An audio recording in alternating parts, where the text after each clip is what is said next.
In this video, we will discuss how to use Test of Control feature. Let's start by clicking on the Test of Control under the Performance tab. Here, you'll see all the processes that have been added in the ICFR section under Planning of Test of Control. You can view the mapped account, number of risks, or number of controls, and by clicking on the Test button, you'll be able to explore further into the list. You can also get an overview of the list from this point. Once we click on Test, the entire information about the controller risk will be visible. Now, as you can see, Test of Control 1 has a process name of cash disbursement with the mapped account being capital. You have the option to assign a preparer or reviewer and select the due date. Here you can attach any document or file, whether it's a paper file or a proxy file, and set the permissions. You'll also see the control and associated risk. You can add control details and input information provided by entities. Depending on your selections here, further options will be enabled.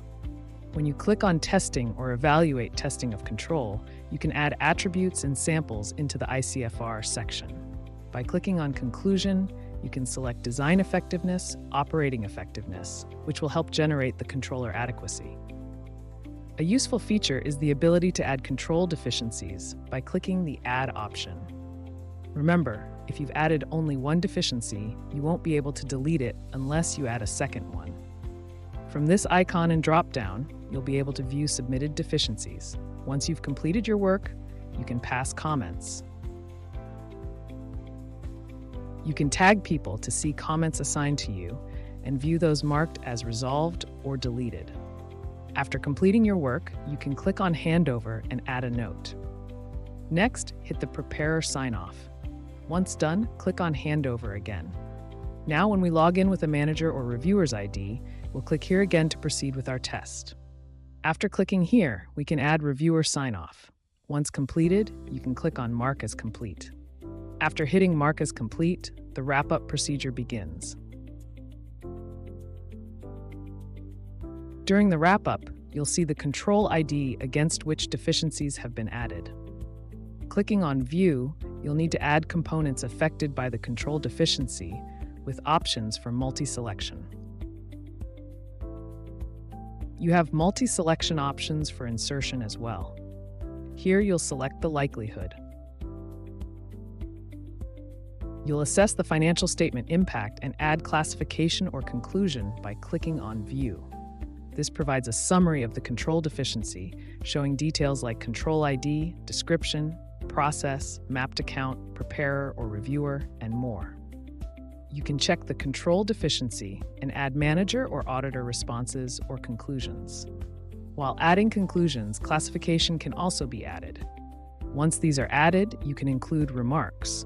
When you go back, you'll see that the conclusion has been generated with the classification or conclusion added. Now, you'll notice the Partner Review option is pending. Hit the Submit for Partner Review option, and it will be submitted successfully. After submission, we'll check it in for further investigation with our partner or partner admin. Then, navigate to the wrap-up dashboard, where you'll see a summary of control deficiency.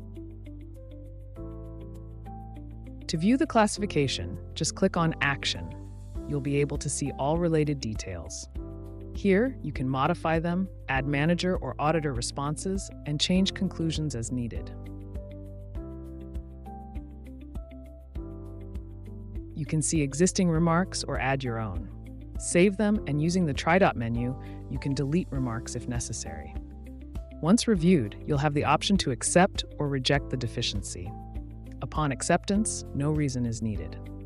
If you decide to drop it, you'll need to provide a reason. Going back to the wrap-up procedure dashboard, you'll see the status as dropped along with any partner or partner admin comments. And that's how you can manage control deficiency. Thanks for watching.